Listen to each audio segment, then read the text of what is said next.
Oke. Oke. Jadi Kita lanjutkan Bu, Bu Lasri ya. Iya, silakan Ibu Purnama, kita masuk ke pembahasan kasus.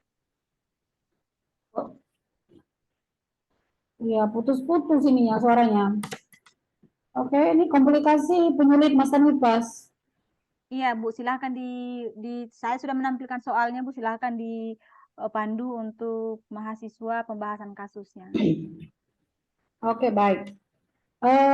Kita lanjutkannya komplikasi penyulit atau masa nifas ya. Seorang perempuan umur 30 tahun nifas minggu keempat datang ke puskesmas dengan keluhan nyeri pada payudara kiri. Hasil pemeriksaan suhunya 38 derajat Celcius. Payudara teraba keras, warna kemerahan mengkilat. Diagnosa apakah yang paling tepat pada kasus di atas? Kira-kira ada yang bisa jawab? Mastitis, Bu. Bu ya, mastitis. Iya. Mastitis, Bu, karena disertai demam, Bu. Sertai demam. Terus yang lain?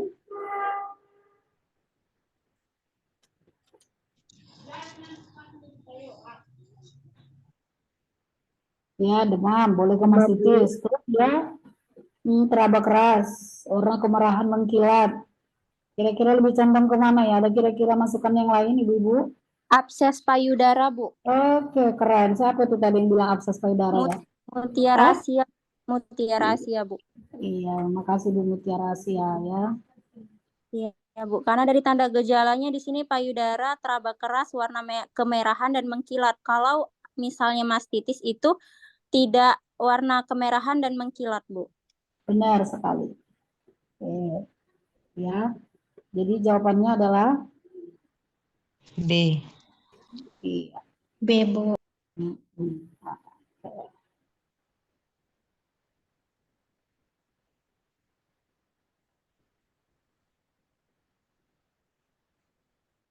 Nah, atas ini gini.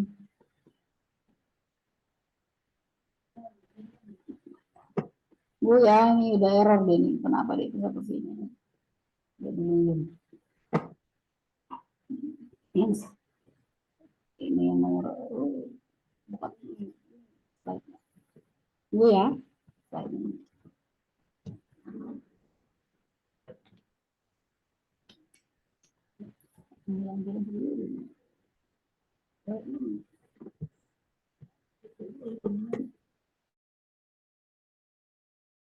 Turunkan.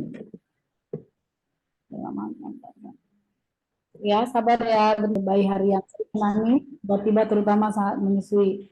Diagnosa apakah yang paling mungkin pada kasus tersebut? Ayo ibu-ibu, kira-kira kasus apa? Baby blues. Baby blues, Bu. Kita kemurungan baby blues, depresi postpartum atau psikosa? Baby blues, Bu. Ya, baby blues.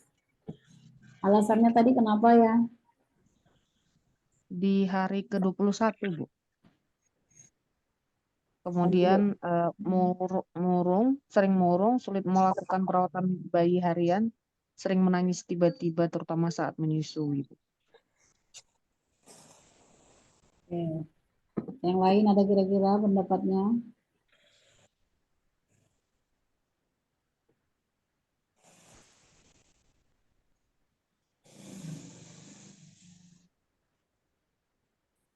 Oke, baik. Tolong slide-nya Bu ditayangkan Bu, Bu Lasria. Biar bisa sama-sama kita baca. Oke, Bu, bentar. Ibu Lasria. Oke, bentar ya, Bu.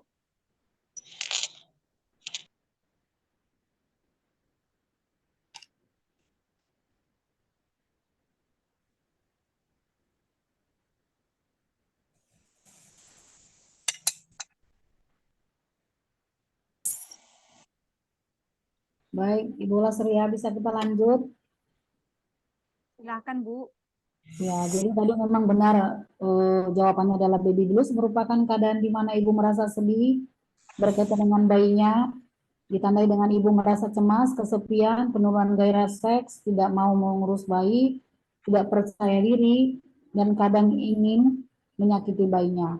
Kasus yang dialami perempuan tersebut dilihat dari tanda-tanda dan gejala yang dialami, yaitu ibu tidak mau ingin merawat bayinya dan ingin menyakiti bayinya. Ini menunjukkan bahwa ibu mengalami baby blues ya. Baik ibu-ibu, karena sebenarnya saya tertarik sekali dengan baby blues ini, di mana waktu saya juga ambil kesehatan masyarakat, saya ambil kasus baby blues ya. Jadi memang faktor-faktornya itu sangat banyak, hubungan suami istri, hubungan dengan mertua, hubungan dengan ipar, hubungan dengan sekitar rumah atau keluarga yang tidak harmonis, salah satu adalah penyebabnya itu ya. Nah, kalau baby blues ini nanti kita biarkan bisa dia gangguan jiwa, tapi kalau kita langsung tangani, kita langsung sikapi, mungkin nggak akan terjadi hal itu. Oke Bu, kita lanjut slide berikutnya. Izin Bu bertanya Bu, perbedaan dengan depresi postpartum apa Bu? Ya, ya kalau depresi postpartum kan dia nggak sampai hari ke-21. Ya, kalau hanya depresi dia nggak sampai tidak mau menyusui bayinya ya.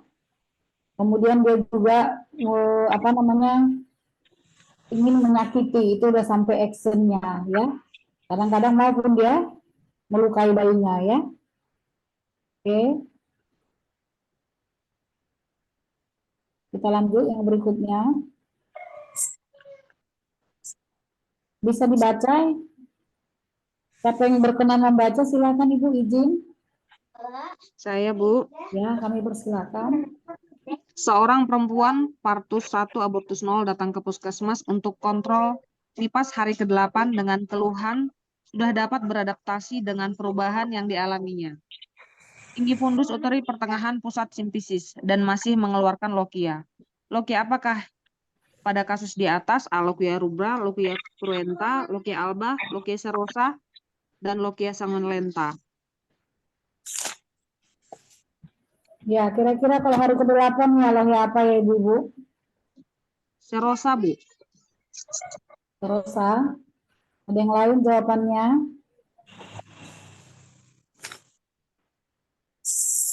Oke, baik ya. Boleh dibaca Ibu, dilanjutkan. Rosa. Izin Bu dibaca. Silakan Bu, boleh Ibu Ingan Malim membaca, boleh Bu Juliana juga membaca, silakan Bu. Iya Bu, maaf Bu, di sini berisik anaknya Bu. Oke. Ibu Ingan Malim Beru, silakan Ibu. Baik Bu. Salah. Di mana? Hilang loh. Aduh Bu. Baik Bu, saya ulang ya Bu. Lokia serosa warna kuning cair kecoklatan, terdiri dari sedikit darah dan lebih banyak serum, leukosit dan robekan laserasi plasenta. Lokia rubra atau cruenta berwarna merah karena berisi darah segar dan sisa-sisa selaput ketuban, sel-sel desidua, vernica seosa, lanugo, dan meconium. Ini berlangsung sampai 2 sampai 3 hari setelah persalinan. Lokia sanguinolenta berwarna merah kecoklatan, berisi darah dan lendir yang keluar pada hari ke-3 sampai ke-7 setelah melahirkan. Kemudian Lokia serosa, cairan berwarna kuning kecoklatan karena mengandung serum, leukosit, dan robekan plasenta. Lendir ini keluar pada hari ke-7 sampai 14 setelah melahirkan. Sedangkan Lokia alba atau putih mengandung leukosit, sel desidua, sel epitel, sel selaput lendir serviks dan serabut jaringan yang mati. Ini berlangsung selama 2 sampai 6 minggu setelah melahirkan. Oke, berarti tadi jawabannya seros ya. Dengar ya suara saya ya, karena internetnya agak terganggu nih. Itu Bu, bisa dilanjut? Ya. Bisa dibaca Ibu?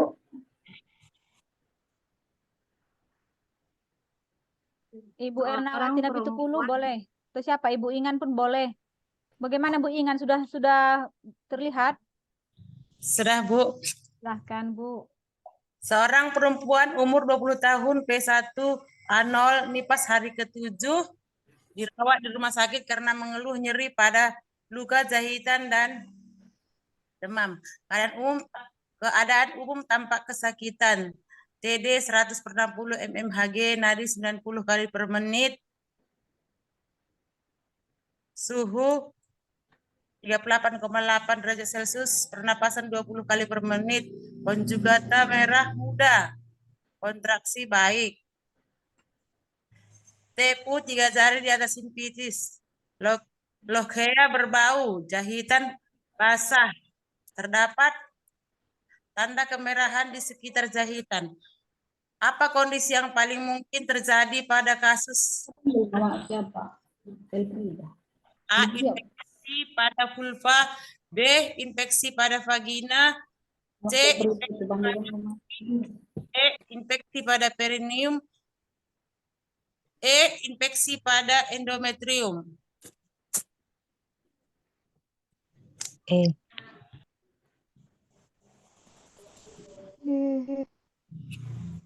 Ya, kira-kira apa Ibu? B, Bu. Pada endometrium. Infeksi pada? Perineum, Bu. Perineum. A, pada vulva. Karena jahitannya basah. Iya, benar. Ya. Jadi kata kuncinya Infeksi. adalah apa tadi? Iya, benar. Perineum. Demam ya. 38 derajat Iya. Celcius. Jahitannya basah. Terus, Jahitannya basah. Ya. Merah nyeri pada pada luka jahitan. Oke. Bukan endometrium Kemerahan di ya, pada sekitar perineum jahitan. ya. Sepakat Ya, kita ya, Ibu ya.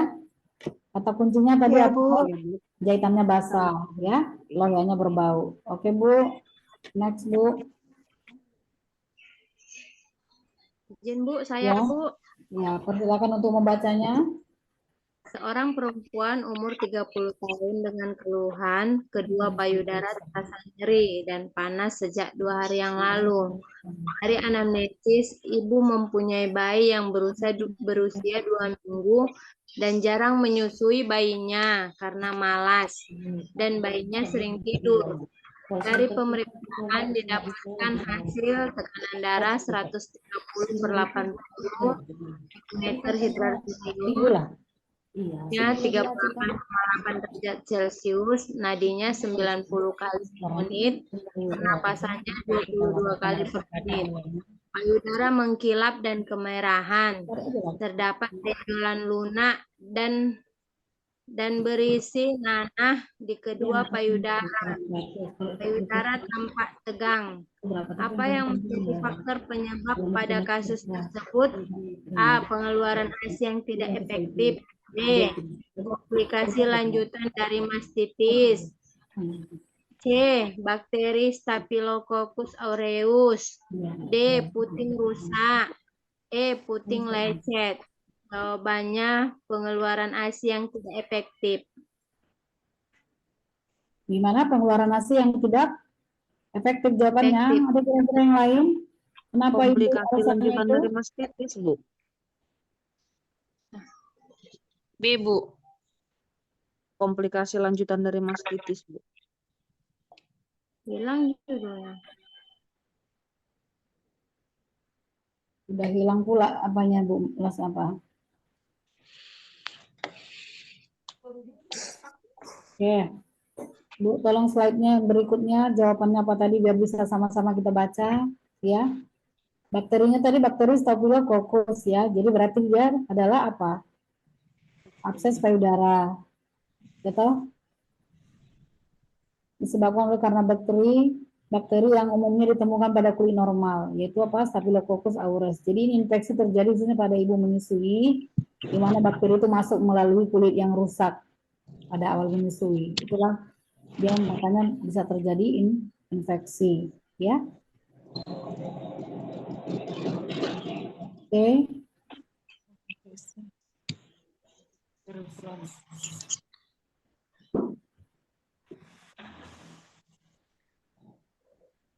Bisa dibaca, Bu, slide berikutnya.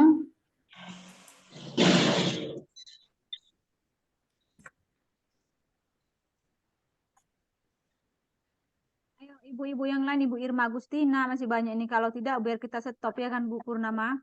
Iya. Gara udah sore ya. Udah mulai apa? Pikirannya udah mulai ke dapur. Saya, Bu. Nah, Bu. Infeksi. Ya, Bu, kami persilakan bacanya. Baik, Bu. Seorang perempuan usia 27 tahun, G1 P0 A0 datang ke praktek mandiri bidan bersama suami dengan keluhan mulas mau melahirkan. 3 jam kemudian, pasien telah melahirkan secara spontan. Hasil pemeriksaan, tensi 120/80 mmHg, nadinya 80 kali per menit, pernapasannya 20 kali per menit, suhunya 36,7 derajat Celcius. Saat kala 3, plasenta masih belum ada tanda-tanda pelepasan. Tindakan apakah yang harus dilakukan pada ibu tersebut? Ya, kira-kira apa yang bisa jawabannya? Sebentar emang lagi zoom ini aja. Nanti saya Rujuk kasih. terus, Bu. Baiknya. Apa kira-kira? Tindakan Manual. apa kita? Rujuk, Bu. Langsung apa, Bang? Merujuk. Merujuk lah. Merujuk, Bu. Apakah ada apa namanya kewenangan kita untuk melakukan manual plasenta? Kita seorang bidan? Ada, Bu, penapisan, Bu. Ya, Bu, ayo. Udah sore ya, udah mulai apa ya, mulai redup. Kira-kira gimana? Kita langsung rujuknya. Manual plasenta, Bu. Manual Iya. plasenta, Bu. Manual plasenta ya. Kan di kala 3 itu merupakan kala yang dimana saat lahirnya plasenta, yaitu dengan penanganan tali pusat terkendali. Namun jika plasenta masih belum lepas, maka melakukan manajemen pelepasan tali pusat secara manual atau disebut juga dengan manual plasenta. Nah, kita sebagai seorang bidan kan harus bisa melakukan itu. Oke? Ada lagi mau dipertanyakan? Oke, satu kasus lagi ya untuk kita semua ya, Bu. Silakan siapa yang terakhir? Oh, Saya, Bu.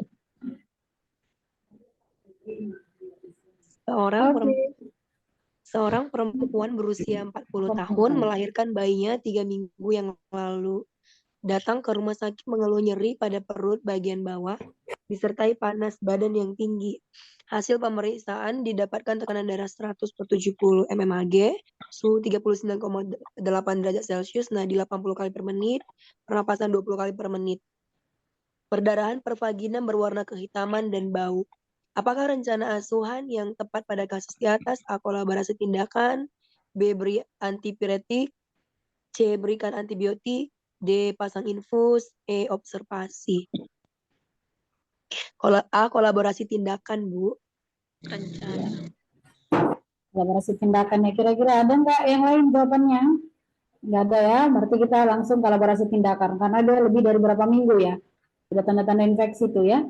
Oke, baik, saya pikir kita lanjutkan aja yang berikutnya. Ya, Bu, dibaca, Bu, biar kita bisa selesai. Satu kasus lagi ya, Bu. Ya. Izin saya, Bu. Silakan Ibu Rodiarni. Seorang perempuan 30 tahun telah melahirkan anak ketiga di praktek bidan mandiri. Pada saat melahirkan terdapat laserasi perineum derajat 2. Bidan telah melakukan penjahitan dan tidak terjadi perdarahan.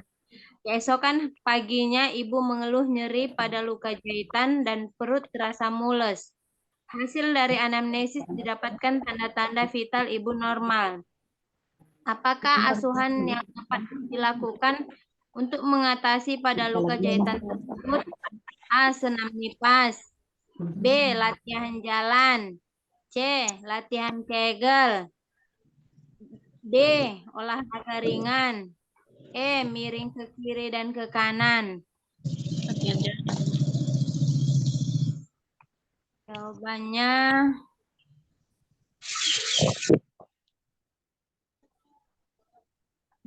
jawabannya latihan jalan.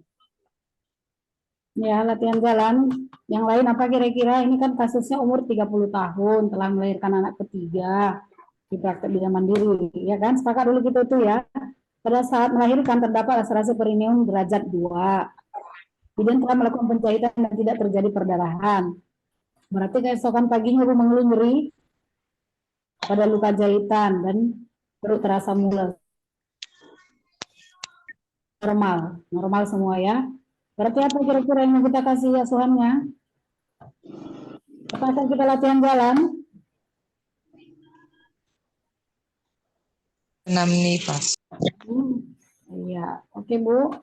Berarti apa bukan latihan jalan ya. Kalau yang dirasakan pasien adalah perut mules, nyeri pada luka jahitan, nyeri pada nifas dan mules adalah fisiologis. Dan apabila ibu tidak mengalami tanda-tanda bayi nifas seperti suhu tubuh meningkat, merasakan pusing, pusing kepala, perdarahan banyak. Tadi kan perdarahan tidak ada, ya kan? Ya kan Ibu-ibu? Ibu. Ya, Bu. Oke, berarti kita sepakat adalah selam nih nifas ya. Oke, boleh dilanjut. Kita lanjut atau gimana, Bu? Lanjut, Bu. Izin bertanya, Bu. Soal yang tadi yang barusan kan, Bu. Iya, Itu silakan. senam nifas itu dilakukan setelah berapa hari, berapa jam setelah melahirkan, Bu? Ya, setelah 24 jam boleh selam nifasnya. Tapi kan senam nifasnya kan yang ringan atau dia di atas 12 jam. Tapi artinya senam nifas itu kan bukan seperti kita yang regi-regi begitu kan. Ada artinya teknik-tekniknya seperti senam Kegel gitu kan, ada kan. Jadi artinya kita sesuaikan dengan kondisinya lah gitu ya. Oke.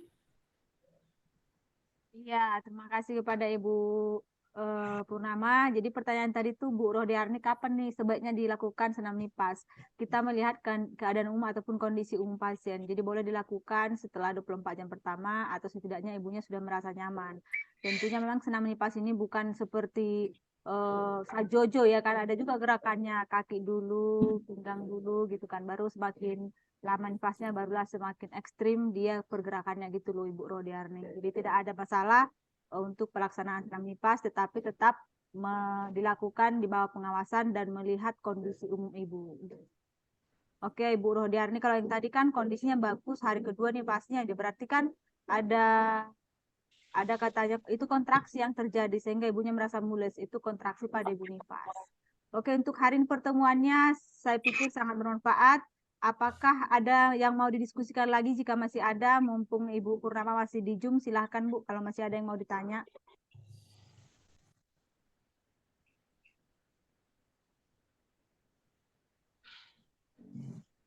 Ya Ibu, kalau nggak ada, dah pas. Pas, Bu. Pas, makasih. Oke, baik Bu Lasria, sepertinya udah pas. Saya kembalikan kepada Ibu Lasria. Terima kasih buat Ibu-ibu sekalian. Sehat-sehat kita semua. Salam sehat. Baik, Terima kasih kembali, Bu. Oke. Untuk hari pertemuan kita cukup saya pikir. Untuk semuanya mahasiswa kami harapkan aktif dalam dalam diskusi ataupun dalam pembelajaran. Dan kepada Ibu Purnama Sitorus kami ucapkan terima kasih atas waktu dan juga pengalaman ya serta materi yang sudah disampaikan pada kita pada sore hari ini. Untuk pertemuan kita hari ini saya pikir cukup. Selamat sore dan sampai jumpa kembali. Selamat sore. Sore Bu. Oke. Terima kasih buat semuanya. Terima kasih.